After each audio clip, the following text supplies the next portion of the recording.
Chapter 1. I propose to treat of poetry in itself and of its various kinds, noting the essential quality of each, to inquire into the structure of the plot as requisite to a good poem, into the number and nature of the parts of which a poem is composed, and similarly into whatever else falls within the same inquiry. Following, then, the order of nature, let us begin with the principles which come first. Epic poetry and tragedy, comedy also and dithyrambic poetry, and the music of the flute and of the lyre in most of their forms, are all in their general conception modes of imitation. They differ, however, from one another in three respects: the medium, the objects, the manner or mode of imitation, being in each case distinct. For as there are persons who, by conscious art or mere habit, imitate and represent various objects through the medium of color and form, or again by the voice, so in the arts above mentioned, taken as a whole, the imitation is produced by rhythm, language, or harmony, either singly or combined. Thus in the music of the flute and of the lyre, harmony and rhythm alone are employed, also in other arts, such as that of the shepherd's pipe, which are essentially similar to these. In dancing, rhythm alone is used without harmony, for even dancing imitates character, emotion, and action by rhythmical movement. There is another art which imitates by means of language alone, and that either in prose or verse, which, verse, again, may either combine different meters or consist of but one kind, but this has hitherto been without a name. For there is no common term we could apply to the mimes of Sophron and Xenarchus and the Socratic dialogues on the one hand, and, on the other, to poetic imitations in iambic, elegiac, or any similar meter. People do, indeed, add the word maker or poet to the name of the meter, and speak of elegiac poets or epic, that is, hexameter, poets, as if it were not the imitation that makes the poet, but the verse that entitles them all indiscriminately to the name.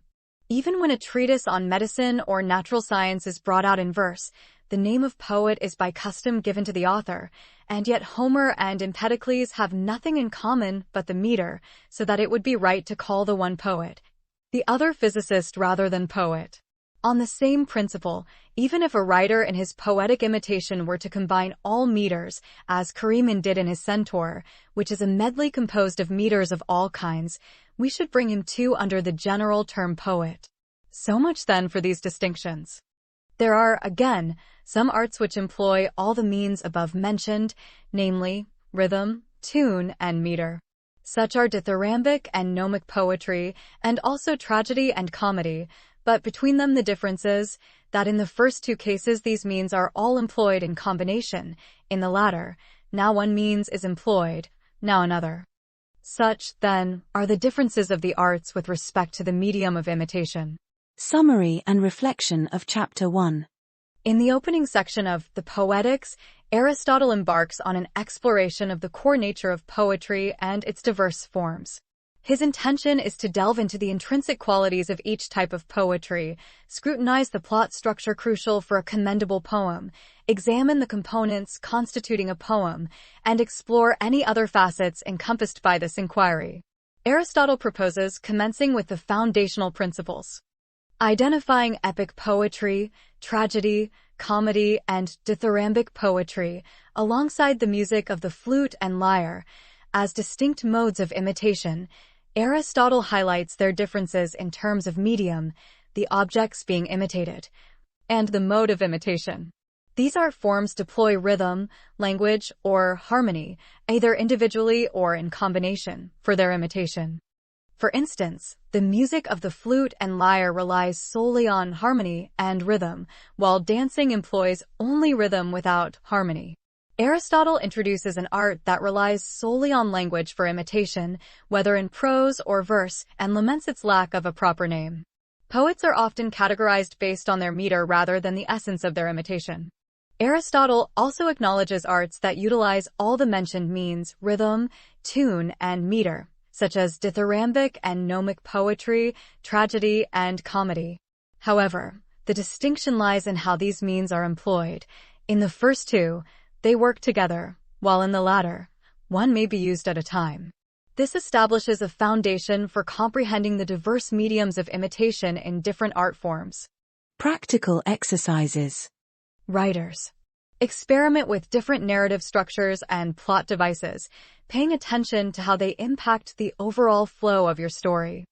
Practice imitating various emotions, characters, and actions through the use of language, exploring the nuances of prose and verse.